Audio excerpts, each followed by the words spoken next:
반갑습니다. 사주 한입의 송재우입니다. 오늘 이 시간에는 저 사람들이 왜 날 싫어할까 거기에 대한 얘기를 좀 해보려고 해요. 많은 분들이 대인관계로 되게 힘들어 하신단 말이에요. 사주 볼 때도 저 사람하고 사이가 나빠졌는데 왜 그런 거예요? 저 사람이랑 잘 되고 싶은데 어떻게 방법이 없을까요? 이렇게 문의를 많이 하시거든요. 그런데 사람이 다 자기 입장으로 생각한단 말이에요. 각자 사주가 다르고 각자 좋아하는 게 다르고 싫은 게 다른데, 그러다 보니까 의도치 않게 그 사람의 마음에 거슬려 가지고 어제까지는 잘 지내다가 뭐 카톡에서 일십을 당한다든지 차단을 당한다든지 아니면 갑자기 말을 걸지 않는다든지, 그렇게 인간관계가 많이 틀어진 경우가 많단 말이에요.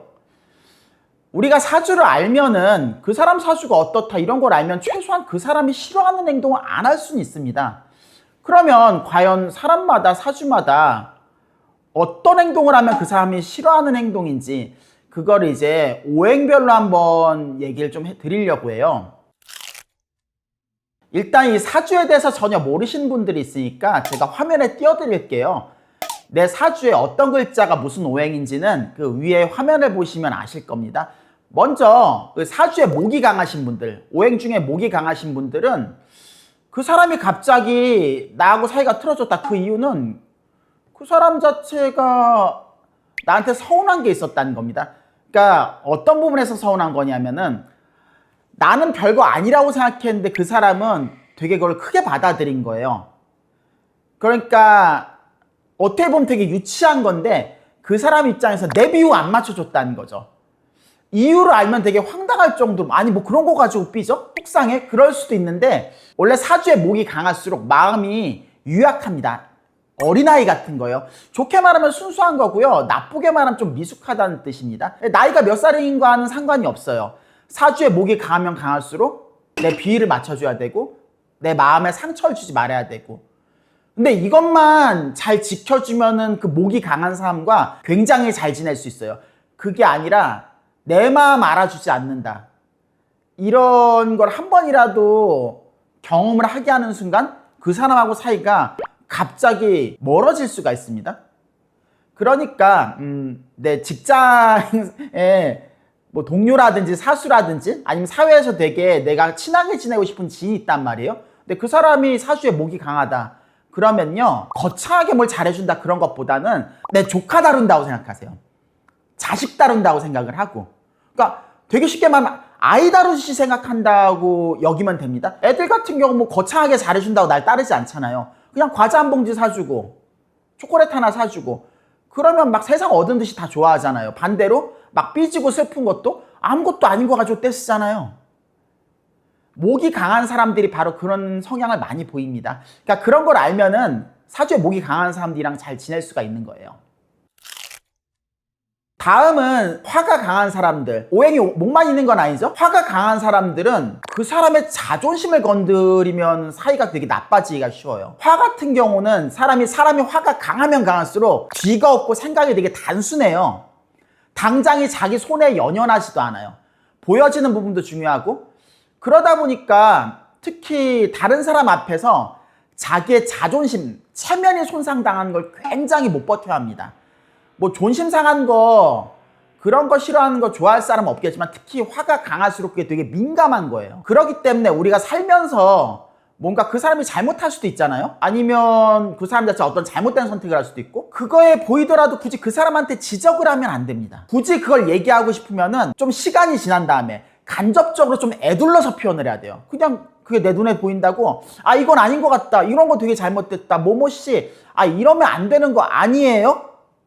이래버리면은 여태까지 굉장히 좋은 관계를 구성해 왔다가도 한순간에 그 관계가 파탄이 날 수가 있어요. 화가 강한 사람들 자체가 보통 내 생각하고 감정하고 따로 노는 경우가 굉장히 많습니다. 머리로는 아는 거예요. 머리로는 아는 건데 당장에 내 자존심이 건드리는 걸 용납을 못하는 거예요. 그 사람과 관계가 끊어지는 것도 황당한 거예요. 여태까지는 굉장히 잘 지냈는데 특정 사건 하나로 갑자기 남만도 못한 관계가 됐다. 근데 그게 사주상 화가 강한 사람들은 자기 자존심과 체면을 건드리는 걸 그 누구보다도 용납을 못하기 때문에 그런 행동을 하는 겁니다. 특히나 사이가 한번 틀어지면 다시 되돌리기 어려운 게 화가 강하신 분들이기도 해요. 왜냐하면 화가 양기운이기 때문에 번복하고 뒤가 없는 겁니다. 그러니까 그런 걸 잘 인지를 하면은 사회에서 만나는 사회인연이나 아니면 가까운 지인들이나 화가 강하신 분들하고 굉장히 잘 지낼 수 있는 거예요. 다음은 토가 강한 사람들은 어떻게 돼야 되는가? 토는 다른 오행에 비해서는 좀 덜 까다로운 편이죠. 목화, 금수에 비하면 좀 개성이 뚜렷하지가 않습니다. 그래서 비교적 좀 모난 부분이 없긴 해요. 뭐 그럴 수도 있다. 나는 이해가 안 되더라도 네 입장을 존중하겠다. 그런 게 토가 강하신 분들의 특징이기도 하니까요. 그런데 그런 분들도 갑자기 사이가 나빠지는 그런 계기가 있습니다. 그 이유는 역설적이게도 내 편을 들어달라고 요구를 할 때 토가 강하신 분들하고 사이가 갑자기 나빠질 수가 있어요. 사람은 누구나 내 편 들어주길 바라잖아요. 그러니까 내가 옳든 그르든 내 편이 한 명이라도 있는 걸 원한단 말이에요. 그런데 이 토가 강하신 분들은요, 어느 누구의 편도 들으려고 하진 않아요. 토가 강하신 분들은 누구의 편을 들어준다기보다 당신도 맞고 당신의 말도 맞다. A도 맞고 B도 맞다. 이런 양비론적으로 좀 가기가 쉽습니다. 그렇죠. 그거 자체가 중립성이 크고 좀 나쁘게 말하면 책임을 지기 싫다 이런 의미도 되는 거예요. 누구의 편을 들면 자동적으로 누구의 적이 되는 모습이 돼버리니까. 그런 사람한테 내 편이 돼달라.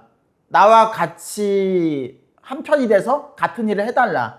일방적으로 내 편만 들어달라. 이렇게 요구를 하면은 이 토가 강하신 분들은 못 받아들이고 그 다음날부터 선생님들하고 사이가 되게 안 좋아질 수도 있어요. 당황스러운 거죠.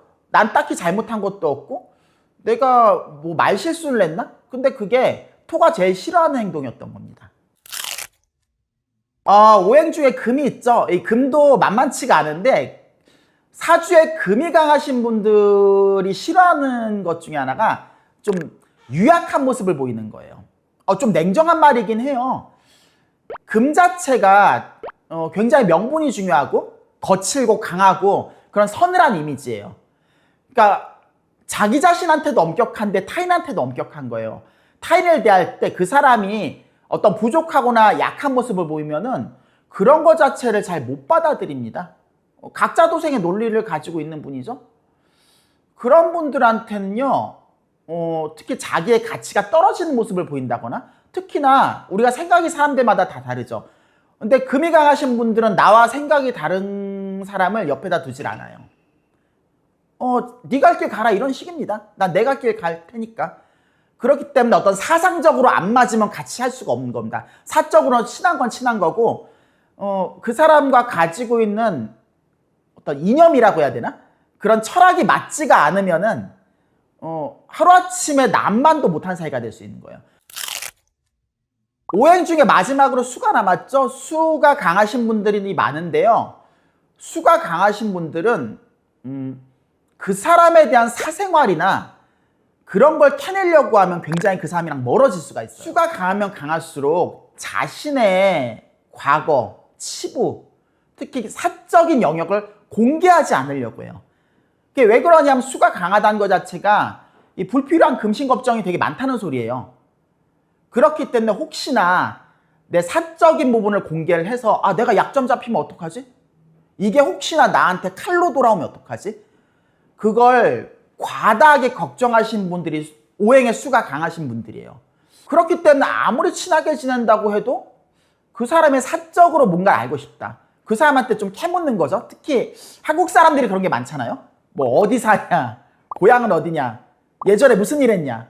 그러니까 그 사람한테 꼭 관심 있어서 얘기한다기보다 좀 의례적인 질문이잖아요. 한국 사회 같은 경우는. 그냥 단순하게 물어보는 그런 의례적인 질문도요.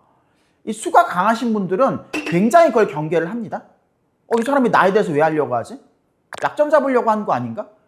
이 위험한 아닌가? 특히 성별까지 여자면 더더욱 그렇겠죠?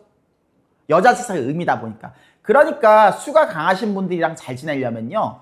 딱히 뭔가 잘해준다 이런 개념보다도 원래 우리가 그 사람을 오래전부터 알지 않는 한, 특히 처음 보는 사람일수록 더더욱 그렇겠죠? 그 사람이 먼저 말하기 전까지는 그 사람의 어떤 사생활이나 과거 같은 거를 알려고 하면 안 돼요. 그 사람이 뭐 잘못했던 안 했던, 그 사람이 치부가 있으면 더더욱 그럴 것이고 치부가 없다 하더라도 자꾸 그 사람에 대해서 뭔가 캐내려고 하는 게 그 사람은 굉장히 경계를 나고 부담스러워합니다. 그런 행동만 안 하면 수가 강하신 분들이랑 잘 지낼 수 있는 거예요.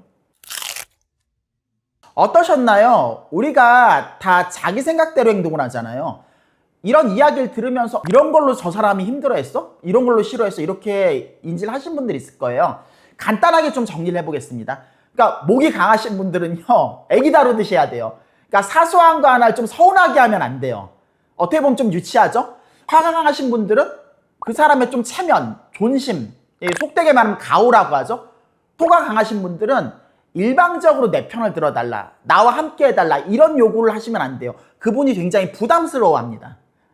금이 강하신 분들은요, 사상적으로 난 너랑 반대다, 적이 된다, 이런 모습 보여주시면 안 되고, 특히 앞에서 막 약한 모습, 뭐 물리적으로든 정신적으로든 조금만 힘들어도 막 눈물 보이고, 아니 힘드니까 눈물 보이겠죠. 하지만 힘들어도 그런 모습을 보이지 말아야지 잘 지낼 수 있는 거예요. 그리고 마지막으로 수가 강하신 분들은 그 사람들이 먼저 말하기 전에는 사생활이나 그런 거 알려고 하지 말아야 된다는 거, 이런 것들을 좀 잘 지켜주시면은 그분들하고 크게 문제없이 잘 지낼 수가 있습니다. 사람들은 원래 그 사람한테 뭔가 잘해주기보다는 싫어하는 걸 하지 말아야지 그 사람이랑 잘 지낼 수가 있습니다.